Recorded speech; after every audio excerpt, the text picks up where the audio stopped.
Почитувани гледачи, добро вечер. И добро ни дојавте по 17 пат, ако не се лажам, за емисиите посветени за светското првенство во Катар, во ракомет, 24-то поред. Денеска се игра надпревари за пласман, значи не мируваше топката и денеска во Доха, во Катар, а додека не најдобрите, утре знаеме, веќе се играат, се делат медалите за трето и четврто место и за шампионскиот пехар ќе се борат домаќинот на сензација на вистина, домаќинот Катар со против репрезентацијата на Франција, според мене апсолутен фаворит. Ретко кога сум кажал пред време прогнози за ова, меѓутоа за утрешниот надпревар апсолутен фаворит. Не знам каква сензација ќе биде доколку загуби Франција од репрезентацијата на Катар. Ќе ви објаснам и зошто, некои причини кои се тие. Меѓутоа да одиме со ред со емисијата. Најнапред Зора Мишевски, Томе Вучев забележа нешто и за денесните надпревари кои што се игра за пласман, па да видиме најпрво како што имаат тие што забележа на нивната камера.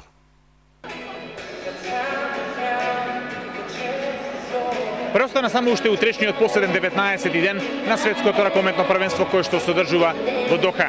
Меѓутоа, денес разрешени се две битни дилеми. Пласманот од 5-то до 8-то место не е беззначаен.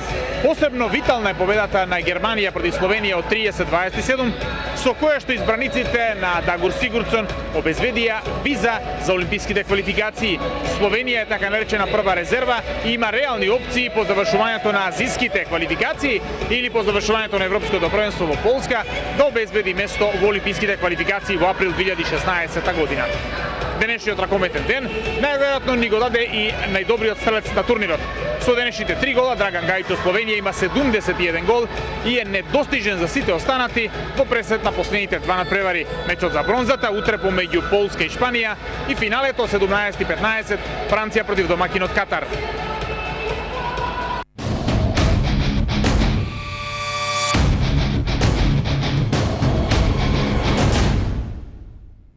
Значи, денешните средби помина по мене и без некои изненадувања, и се очекуваше тоа.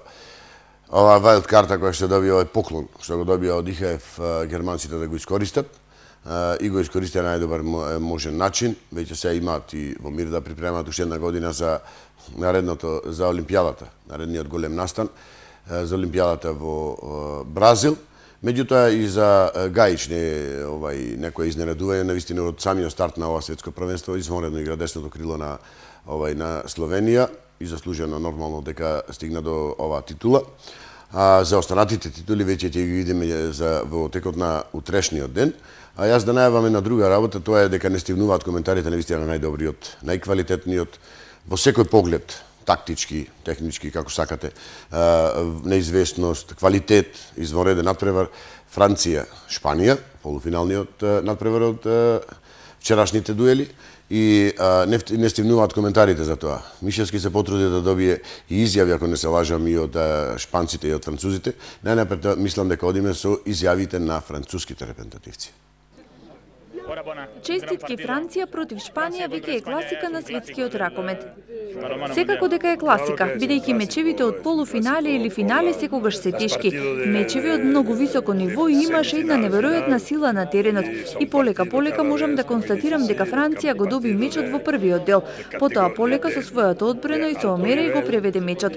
Исто и Гонзало беше добар во последните 10 минути. Можеше да му донесе победа на Шпанија, но мислам дека нормално беше што победи Франција. Francia ha ganado el partido, la ha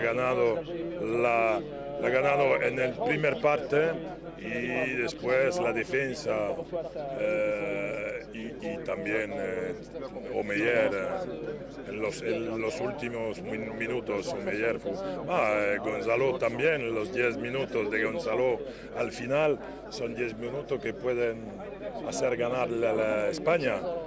Ma creo que sul partido es normal la victoria de Francia. Кога не функционираше нападот во средината на второто полувреме, го видов духот на Дидие Денар на теренот.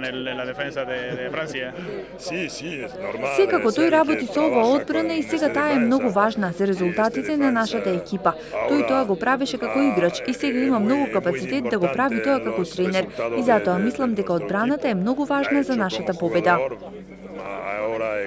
tiene mucha capacidad por hacerlo como entrenador y creo que la defensa fue hoy el más importante de nuestra victoria.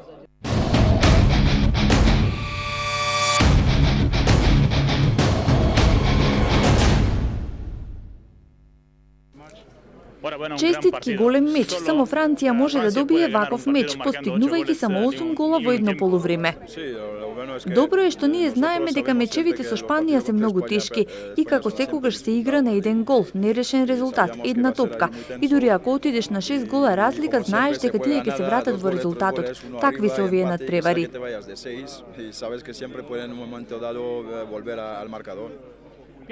Мислиш ли дека Шпанија е единствената селекција која физички може да игра со Франција, но овој мундијал мислам дека е единствена. Јас имам голем респект за Шпанија, секогаш се плашиме од нив, бидејќи знаете дека тој е ривал во кој не смееш да се опуштиш за време на надпреварот. На крајот, како и да се обидуваш, тие се враќаат и даваат се од себе.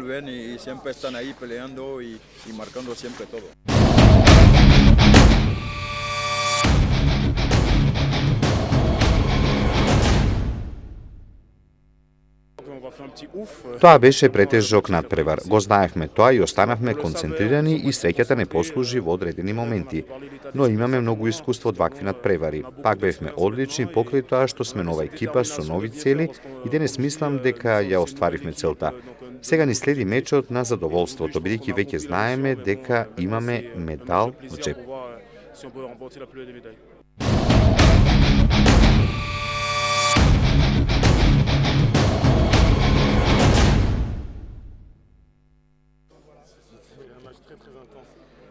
Физички многу тежок, исцрпувачки надпревар до последната 60 минута.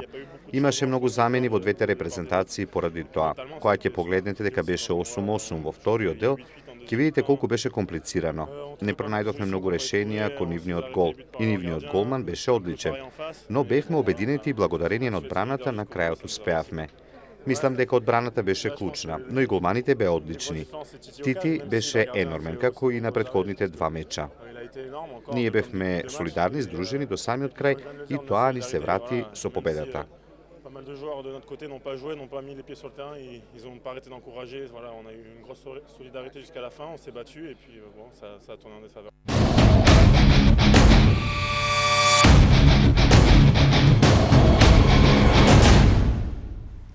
Французите се како и секогаш вистински спортсмени, коректни и во своите изјави, воздржани, свесни за својот квалитет и навистина го истакнаа на што требаше. Се размислувам дали сега да пристапам сега на таблата, бидејќи сакам уште да ги слушнам јас и шпанците што имаат да изјават и после тоа ќе разговараме малку, ќе ви објаснам обврска со овој надпревар пред да преминеме на пората. Меѓутоа најнапред да видиме имаме мислам изјави од Чема Родригес и од Угалде. Голем меч, класика на светскиот ракомет. Во вториот дел одбраната на Шпанија беше одлична. Прими само 6 голови во 28 минути. Детали кои одлучија и многу протести на Шпанија за судењето.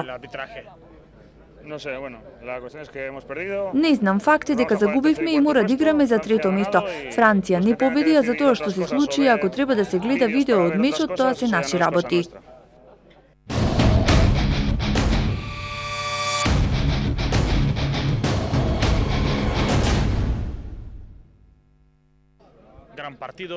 Извонреден меч. На крајот решава деталите. Во првиот дел одбраната на Шпанија не беше како во вториот. Имаше голема разлика во примените голови. Зошто се играше со оваа динамика?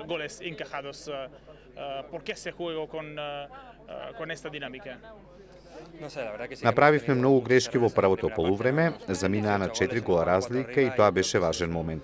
Таа лоша игра во првото полувреме ни се одрази во вториот дел, кога малку ни недостасуваше да се вратиме, кога бевме на гол 2 до нив. Физички малку екипи играа како Шпанија против Франција. Може ли овој надпревар да биде почеток или рецепт на тоа како се игра против Франција?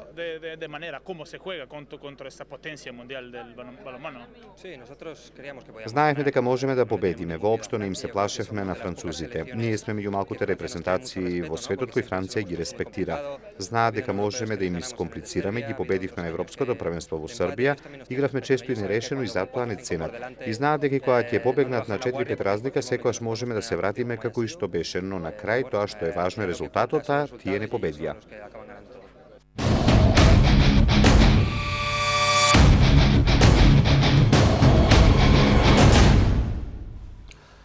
Само збор два клуба. Се сеќавате овие што пратите нашиот серијал во врска со овај посветен на 24-тото светско ракометно првенство. Пред надпреварот, пред полуфиналниот надпревар, Франција и Шпанија, баш на него се осврнав тогаш и ги потенцирав две работи. Тоа е одбраната на Франција, доколку профункционира. Тоа се браќата Лука и Никола Карабатич на позиција 3 и 4 и се знае Тиери Омеер. И тоа баш стриктно нагласив дека тој во однос на Перес е далеко во предност, меѓутоа цело првенство некако одеше само нагоре, меѓутоа не беше некој во постојана форма, сакам да кажам, за Омеер.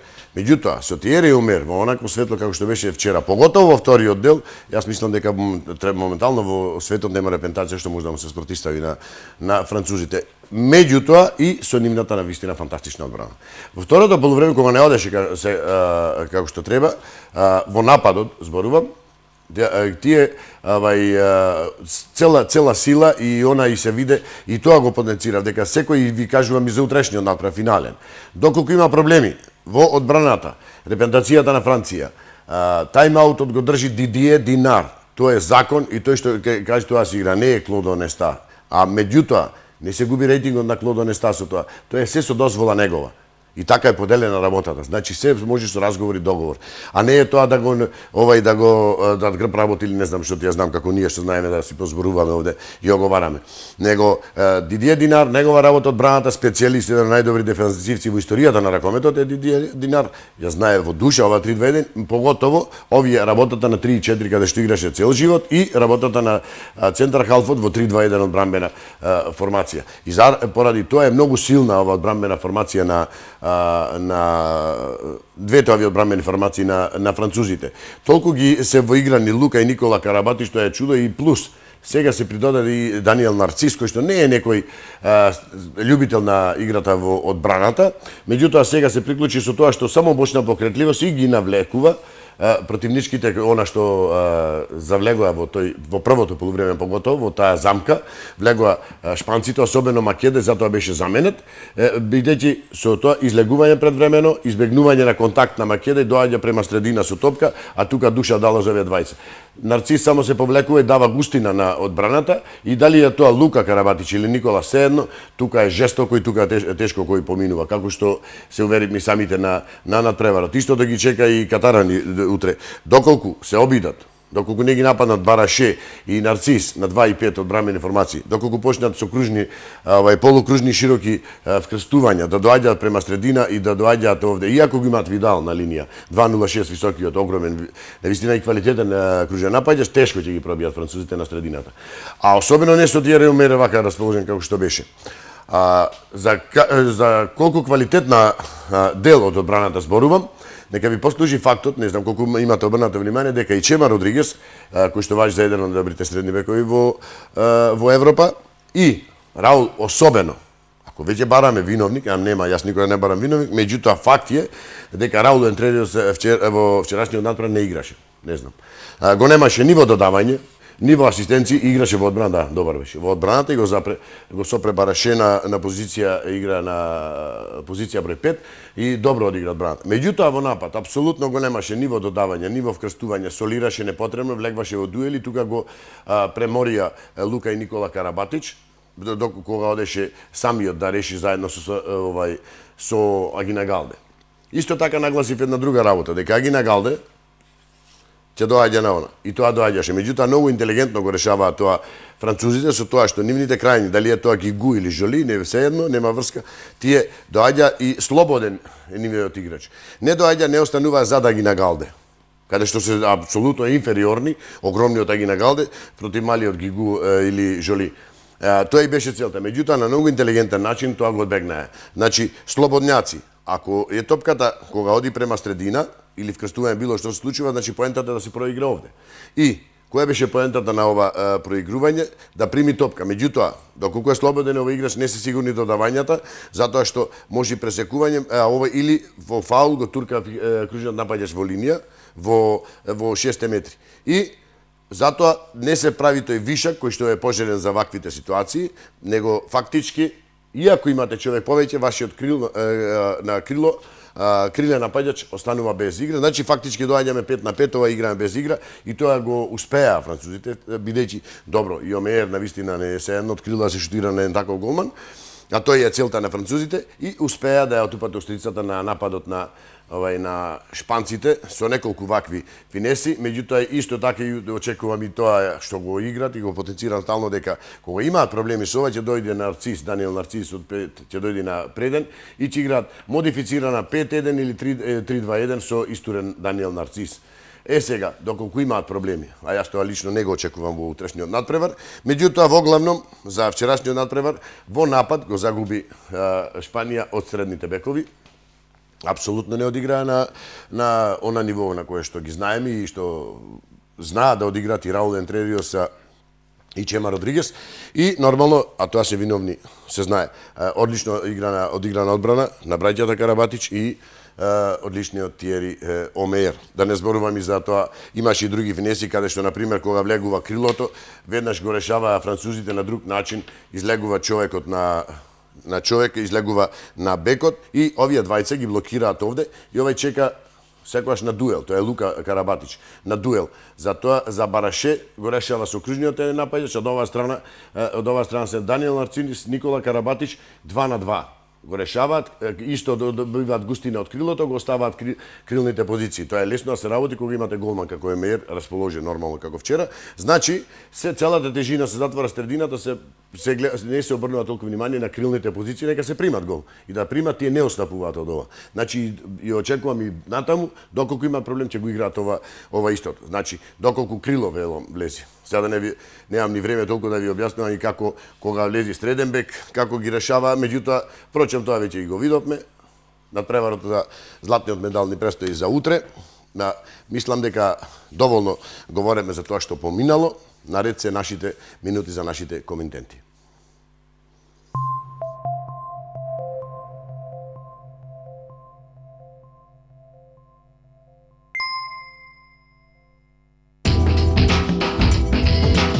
Доо Барби веќе 24 години со вас. Комплетна линија на канцелариски производи, електронски апарати за канцелариско работење, канцелариски мебел. Доо Барби, ние секогаш нудиме повеќе. Офис Стор Битола, Пелагонка 2. Дамбој инженеринг. Продажба на станови во изградба. Продажба на готови станови. Изградени со најнова технологија, со сопствен паркинг простор. На локација улица Ѓорче Петров кај градинката Пролет во Битола. Дамбој инженеринг. Ние ги градиме домовите на среќните семејства. Космос Компани, име со долгогодишен квалитет и традиција во снабдувањето со алкохолни и безалкохолни пијалоци.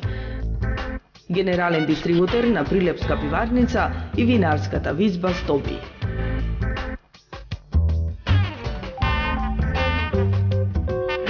Космос Компани, Битола.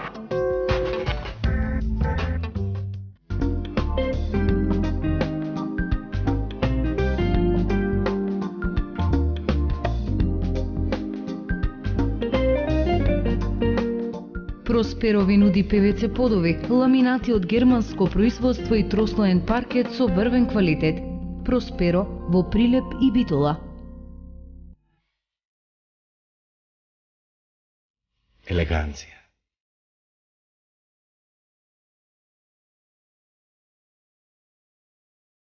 Kvalitet.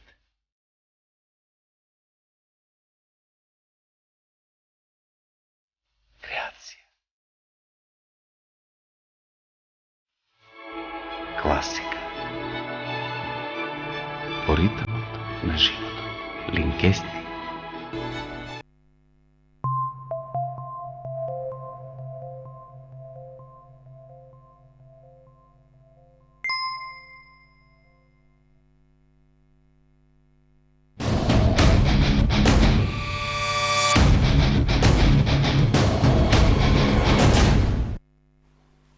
Знаеме во Катар дека има присутни се и други наши македонски новинари. Нормално дека реакциите не само дека не стивнуваат за македонската репрезентација, туку и уште долго време не би требало да стивнат, не само да не стивнуваат. Има некои реакции нивни, односно на неколку наши новинари, на македонски новинари во врска со настапот на нашата репрезентација, да видиме што ти има да изјави.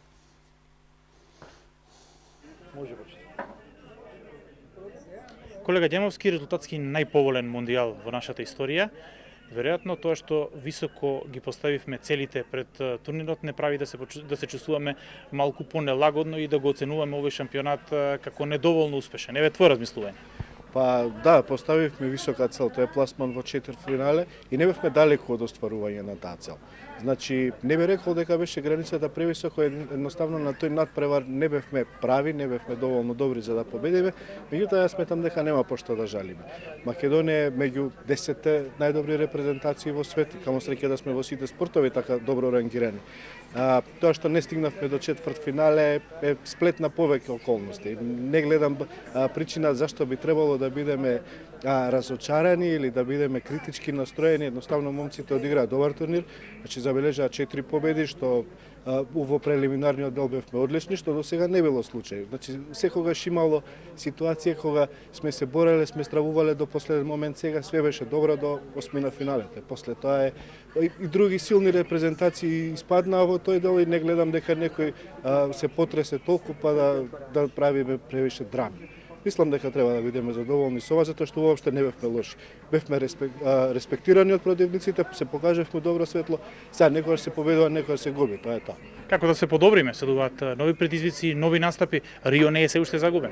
Рио не е загубен, имаме мора да се работи внимателно. Значи, јас уште не си сушија дресовите од утакмица со Словенија, веќе почнаа приказни за подмладување на репрезентација, за откажување на играчи. Ние немаме, да се разбереме, ние немаме фонд на играчи како што има Германија или има Хрватска или не знам, дури и Словенија.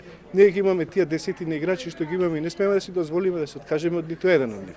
Мораме да ги искористиме сите ресурси до последен момент. Се додека некој што може да даде, да придонесе за репрезентацијата да биде подобра, може да даде, ние мораме да го користиме. Значи, постепено, мора да ги вклучуваме младите играчи, меѓутоа не можеме да влеземе во некој драстичен процес на подмладување, затоа што не знаеме кај ќе не одведе. Имаме шанса да идеме у Рио и преку квалификации и не дај Боже преку Полска. Тоа ни е шанса што треба да искористиме. Ние не можеме да си дозволиме драстични резови, да взимаме млади, затоа што ги немаме. Младите играчи не направиле некаков резултат за да речеме ова е добар, може да го замениме сега Киро. Ние тоа уште долго време нема да може да си го дозволиме.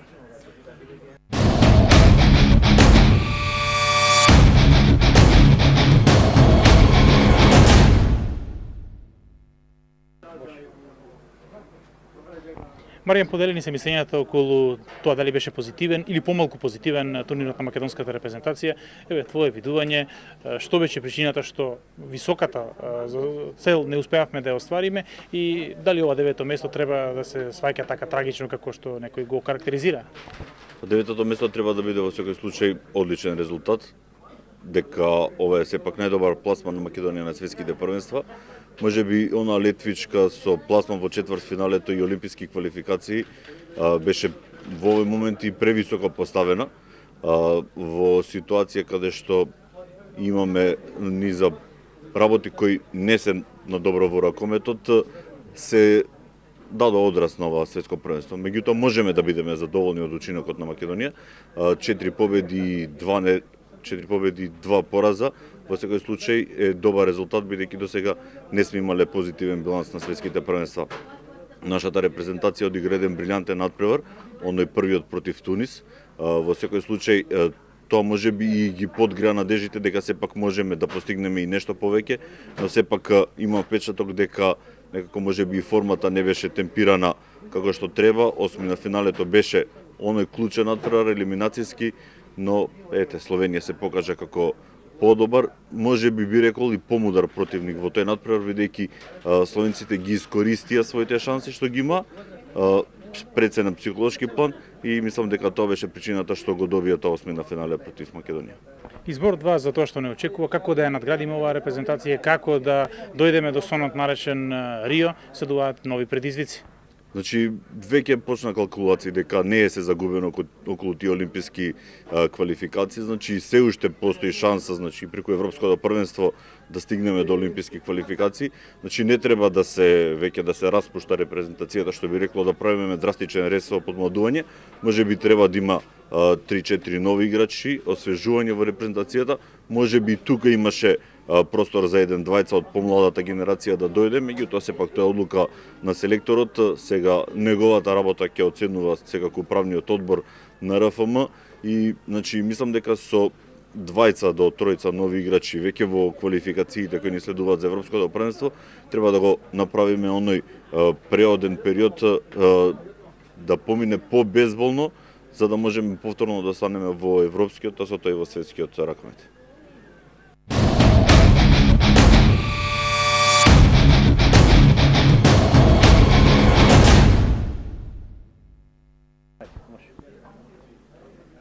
Бошко, еве твое гледиште за шампионатот на нашата репрезентација, поделени се коментарите, дали треба ова да го карактеризираме како успех или не.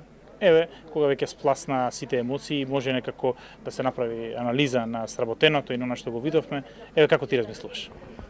Па не може да бидеме незадоволни, бидејќи откако веќе заврши шампионатот, сепак Македонија дојде до на 9-то место во историјата, сепак најголем успех на светските шампионати, после она во Србија кога ја освоивме 5-та позиција. Можеби ете тој лош ден против Словенија, само ќе потенцираме еден наслов кој што го имаше во нашите вестници, дека сите оние плусеви кои што беа во групата со еден минус паднаа во вода.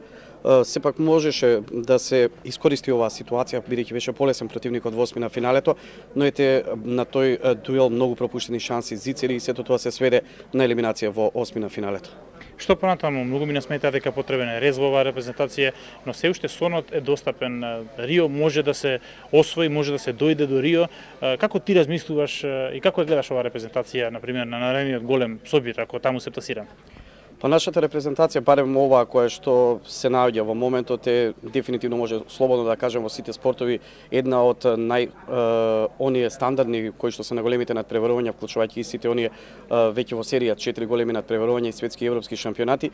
И мислам дека има доволно млади ракометари кои што ќе можат во иднина. Сето тоа можеби требаше порано да се искористи и да се внесат, додека се овие се уште постарите и носители на играта во нашата репрезентација, но има се уште време и може да се искористи европскиот шампионат во Полска, пред се треба прво да се квалификуваме и веднаш потоа повторно се отвара можност која што може да ја искористиме и секако да обезбедиме уште еден квалификацијски циклус, бидејќи ете барем картите ете полека се поклопуваат, уште само нели Катар да стане азиски шампион на својот континент, со што ќе се отвори нели можноста за уште едно место, што автоматски не повлекува и нас. И секако под услов нели ИХФ да не го врати она правило да може на местото на Катар вице шампионот да искористи таа можност. Има се уште време да се искористи барем моментот додека се постарите, се со цел да се вклучат помладите и да го осетат митот на ракометната репрезентација машка, што значи дека додека се тие се уште па во наредните 2 години има простор и да се продолжи колку толку тој континуитет на настапи на големите надпреварувања, а секогаш кога е во прашање машката ракометна репрезентација, јас сум оптимист.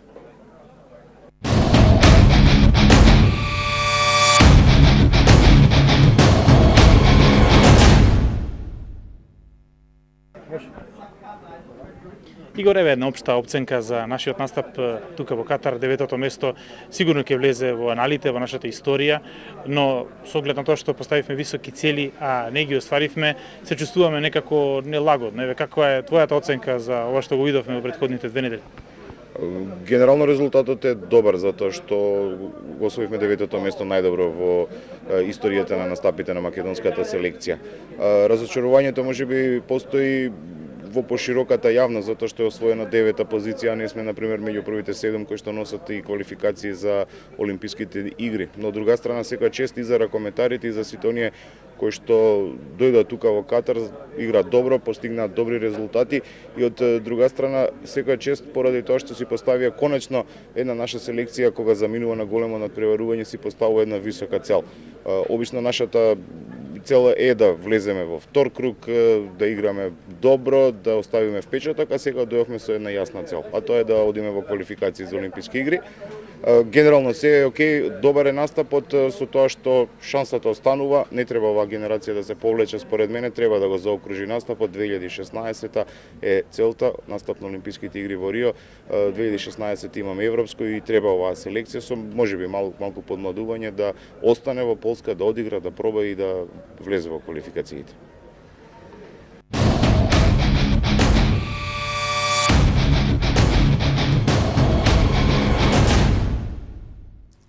Генерално, тоа е тоа што се говори за Македонија.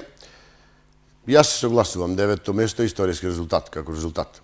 Меѓутоа, јас нема да остапам од она што го изјавив веднаш после Македонија, дека со оглед на тоа со кој игравме, во каква група, каков распоред имавме, каква екипа имавме, дека нема да бидат задоволни. А дека можеме да стигнеме до 7-мо место, тоа е илузија, затоа што, знаете, веднаш после Словенија ќе налетевме на Франција.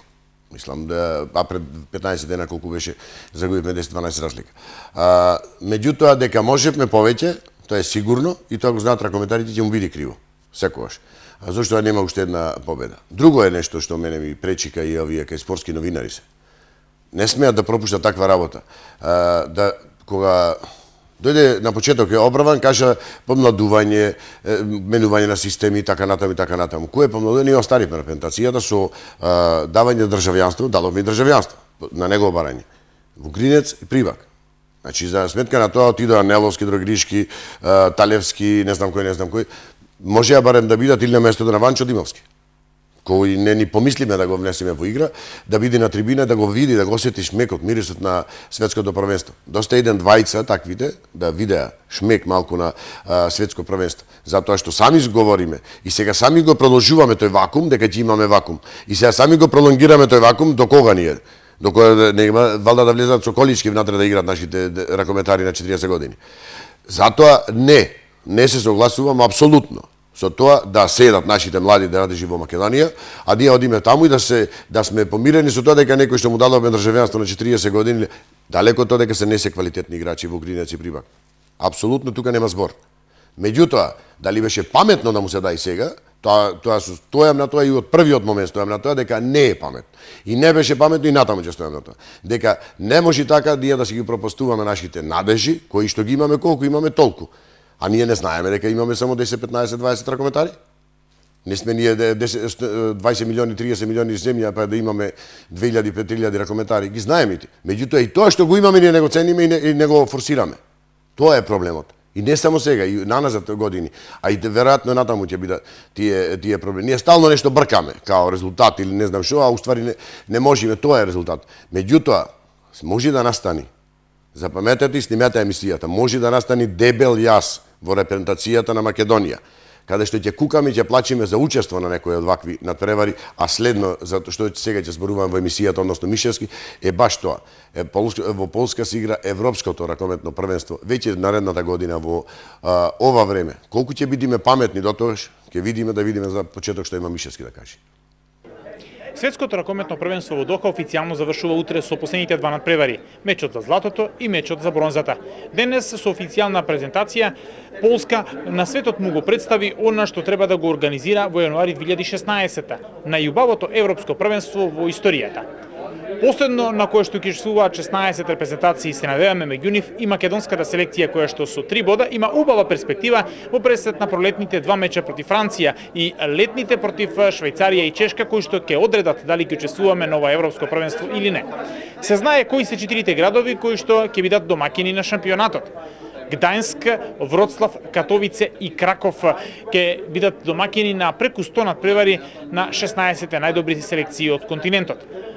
Во втората групна фаза ќе останат само Гдајнск и Краков, а во преубавиот Краков ќе се игра и финалето на крајот од месец јануари 2016 година. Тоа ќе биде европско првенство во супер модерни и комплетно нови дворани. Ждрепката ќе биде близу Варшава на почетокот од месец јуни.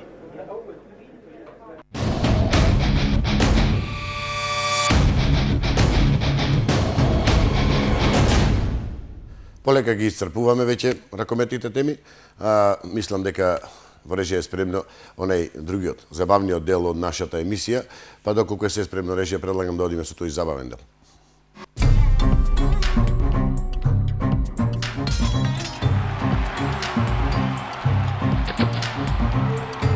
Катар ќе изгради еден од најголемите и најамбициозните инфраструктурни проекти во земјата. 3 моста плюс подводни тунели, и тоа треба да биде готово пред светското првенство во 2022 година. 12 километри долг премин ќе води од Хамад меѓународниот аеродром до Доха, до културните области на Катар во северниот дел и центарот на централната бизнис област на Вест Бај. Проектот е дизајниран од страна на шпанскиот архитект Сантиаго Калатрава, а програмата е управувана од страна на американски консултанти. Ашкал одби да ја соопшти вредноста на проектот, но претходно проценките зборуваа за околу 3 милиарди фунти. Овој премин е инженериско ремек дело, која е нова артерија на постојаната патна мрежа до Доха. Тоа ќе биде веднаш препознатливо низ целиот свет и ќе биде символ за Катар, рече председателот на компанијата Насер Бил Али Ал Малали. Во соработка со своите партнери, тој е убеден дека откако ќе заврши ова техничко инженериско чудо, ќе биде една од најпрепознатливите градби во светот. На 3 мостови меѓу 600 и 1310 метри во должина ќе се поврзете со 8 километри од подводните тунели. Еден од мостовите ќе има 2 палуби со рекреативни паркови достапни преку пешачката патека и железничката линија. Калатрава изјави дека неговиот дизајн е инспириран од природните форми, како што се е сликата на летање риби и формирањето на лакови. Тој рече архитектурата за јавни работи и природниот пейзаж и служат на седницата. Инаку Катар се најде под притисок во последните месеци поради лошите услови за работа, а каде се ангажирани мигранти како градежни работници, и синдикатите предупредуваат дека би можело да загинат илјадници во изградбата на овие инфраструктурни проекти за светското првенство. Но компанијата вели дека инсистира почитување на работничките права, како што тоа го бара владата. Во Катар има многу фер закони за работни односи и мислам дека тоа е одговорност на сите да се осигураат дека овие закони за работни односи се спроведуваат од страна на изведувачите на овој проект, рече тој.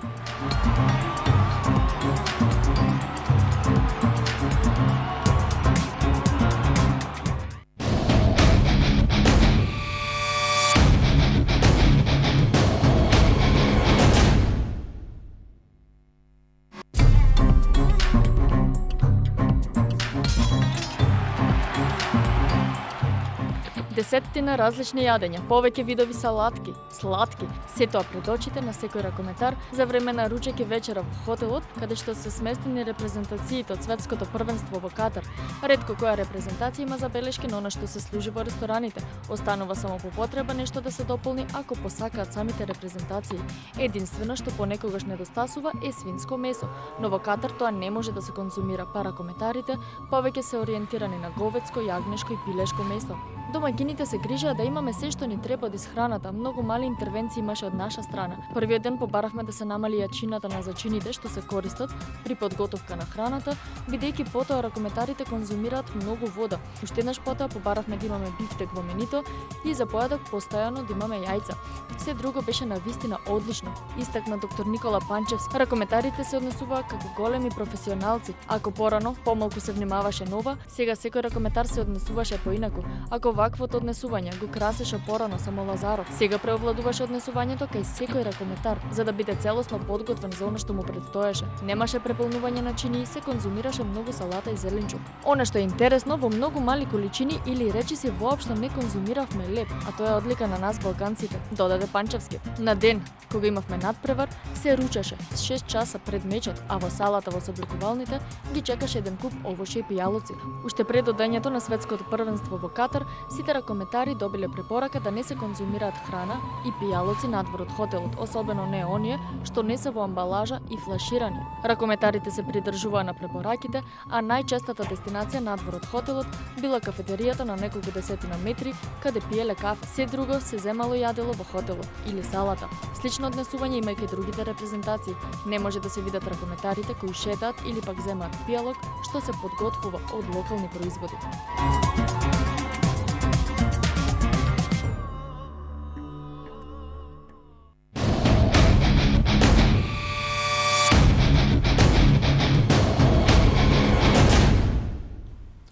И така дојавме до крајот на вечерашнава, пред крајот, поточно на вечерашнава емисија, пред утрешниот голем ден, кај што ќе го добиеме новиот светски шампион во ракомет во Доха. Нормално репрезентациите се припремаат, само кратко.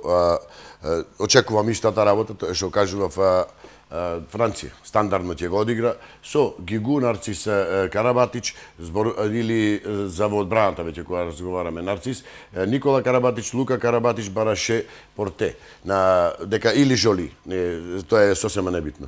Во напад, нормално Лука излегува надвор, во напад игра со Рендо на кружен напаѓач, исто катарците се ќе бидат Хараби, ова е прашањето, Капонте, кубанец, во дресот на Катар, извонеден левбек, навистина фантастично светло се прикажа, доколку може да игра, повреден бил, последната информација беше таа, доколку може да игра ќе биде интересна средба, доколку не апсолутно, и онака кажав дека апсолутен фаворит е, тука нема дискусија, Франција, тука е малах, тука е проблемот, кај што со Видал, ова конекција да ја запрат, меѓутоа сигурно ја знае Дидија Динар, бидејќи тој ја спрема ова одбраната, Жарко Марковиќ, Мемишевиќ. И на голот на Шарич или Стојановиќ, да ви го објаснам само една работа. Зошто бранеше Стојановиќ на почетокот? Затоа што Даниел Шарич веќе се гледа дека последните 20 на минути, отприлика 20-25 минути, паѓа со концентрација. Нормално Валерио Ривера е толку паметен, што наместо да го има, да го нема Шарич кога му треба, затоа ги ризикуваше и ги жртвуваше првите 20 минути и ги бранеше Стојановиќ, што не е слаб голман Црногорецот, од Бундеслига дојде овде, и ги брани тој свесно. Значи ги жртвува, доколку не брани Стојановиќ, пак ќе го остави 15-20 минути.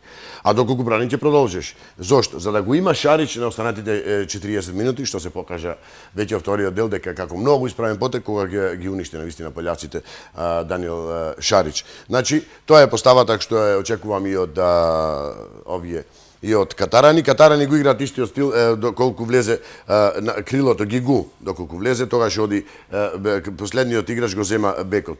Има друга една варијанта кога се игра човек, а може да се случи, не знам, или длабока одбранбена формација, тоаш доаѓа кога дојде синоќа и Гигу, кога игра, тоа не е стихино, Гигу доаѓа на средина и овие играчи се тргаат на страна, го отвораат патот за Гигу на страна, сега, секој бидејќи е пресинг, доаѓа, сакали или не, и го ставаат Гигу, кој што е фантастичен техничар, како што беше вчера, приближно, отприлика али на толкава ветрометина, било кој играч против Гигу нема шанси, како што и немаше шанси. Исто и така, доколку пробаат некоја драбока варијанта, нема да ви изненади дека ќе дојде и Гигу, меѓутоа нема потреба кога ги има и Нарцис, и Карабатич, и така натаму, расположени ова светско првенство, мора да се признае, и навистина играат изворедно, и затоа и го реков што ретко се случува да прогнозирам, меѓутоа за утрешниот надпревар, мислам, Катар и со ова што го направи е фантастичен, феноменален успех, и психички и емотивно ќе бидат испразнети. Финале не се игра секој ден, стално го увелам и така да и сега мислам дека нема така да се предадат на почеток уште. Меѓутоа, сепак, Франција е Франција. Сакам на крајот да завршам со една друга работа. Синоќа започнав за Пелистер. Она што мене ме боли веројатно вас, поголемиот дел од битолчани, да не речем сите. Ракометен клуб Пелистер е во страшни криза и проблеми, јас се нафатив синоќа и започнав нешто. Да се надоврзам за таа емисија, друго, уште една сега предлог ќе поставам. И тоа ќе го правам се додека некој не се свести и започне нешто да работи, а не само по кафани, по форуми, не знам каде, по тие интернетни глупости ваши, да пишува и да зборува. Еве го конкретен предлог. Доколку направиме 90 и некоја година на ова иста телевизија го предложи ова. Тогаш има, не знам, кошаркарите добри спонзори, Акометот, не знам кој не се прифати и амблок беше одбиено, мојот предлог. Сега пак го велам, да имаме спортско друштво Пелистер. Зошто велам тоа? Кога ќе имаме моќен еден спонзор, 3-4 моќни спонзори, кои ќе дадат за тие ракомет ова спортско друштво Пелистер. Можат сите во тоа спортско друштво Пелистера се најдат да живеат на мирен начин, да живеат. Доколку сака вредни резултати, секој свој спонзори си наоѓа, меѓутоа да можат да живеат. Зошто го велам ова? Во Битола сигурно има 5-6 такви моќни спонзори кои ќе дадат во ова и тие спортско друштво со тело кое што ќе определува кој колку да добие од клубовите, од спортовите. Трет начин, и уште утре ќе ви продолжам серијал како турските серии ќе ви кажувам. Трет начин е на платен налог. Сигурен сум на секој платен налог известен нека бидат 10-50 денари. Тоа ви е символично, така? Прашете во општина колку тоа ќе изгледа. Значи, има и четврт начин, за сега и со тоа ќе завршам и емисијата, да се направи конференција донаторска, како сакате речете ја, не можам јас, се разбира, да се свикаат сите приватници, фирми, државни, приватни и така натаму, во една, дали е тоа во општина, во собрание, било како. И советниците да се вклучат во ова сите. Бидејќи јас ова не го говорам политички или не знам како, не ме интересира тие глупости. Јас сум спортска политичка партија. И за ракометот, конкретно, и за другите. Кошарката нема никаде ракомет. За спортот, да ги тргнеме младите, да ги тргнеме од дрога, пијани секој вечер со собраќајки, пушење и така натаму. Да почнат да разговарат, дали сте слушнали некој да разговара за спорт во градот Битола. Не сакам со вакви марачни мисли да оставам.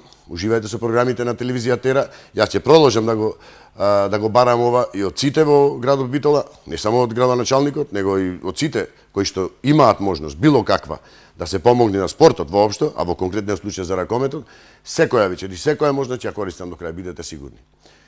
Утре во 20 часот ве чекам на исто место после финалето кое што ќе се одигра во Доха.